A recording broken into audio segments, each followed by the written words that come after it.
Olá, meus amados irmãos, eu vos cumprimento com a santa e gloriosa paz do nosso amado Salvador Jesus Cristo. Aqui é o vosso amigo, o pastor Daniel Rosa Dutra. No próximo domingo estaremos estudando a lição de número 12, que tem como título O Modelo de Missões da Igreja de Antioquia.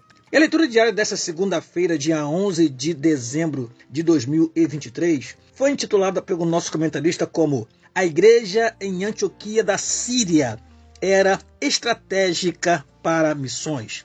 O texto escolhido encontra-se no livro de Atos dos Apóstolos, capítulo 11, versículo 19 e 20, que diz: E os que foram dispersos pela perseguição que sucedeu por causa de Estevão, caminharam até a Fenícia, Chipre e Antioquia, não anunciando a ninguém a palavra, senão somente aos judeus. E havia entre eles alguns homens chíprios e sireneus, os quais, entrando em Antioquia, falaram aos gregos, anunciando o Senhor Jesus. Amados irmãos, a cidade de Antioquia da Síria era a terceira cidade em número de habitantes nos tempos áureos do Império Romano.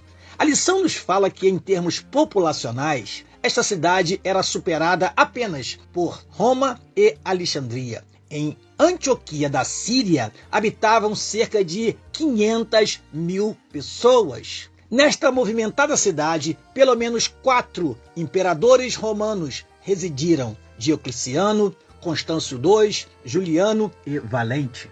Pessoas de várias nacionalidades nela residiam. Ali se formou a primeira igreja gentílica, formada por uma diversidade de obreiros, os quais, unidos, derrubaram barreiras raciais e espirituais. O Espírito Santo teve plena liberdade de atuar nesta igreja. Foi ali que os fiéis em Cristo foram pela primeira vez chamados de cristãos. Atos capítulo 11, versículo 26. A soma das características da cidade com a relevância do testemunho de vida dos irmãos desta igreja fez com que esta se tornasse a base de lançamento dos primeiros missionários da igreja cristã, sendo assim um modelo para todas as igrejas. O texto de hoje alude à forma como a igreja em Antioquia foi fundada. Notamos que há uma diferença entre a atitude dos dispersos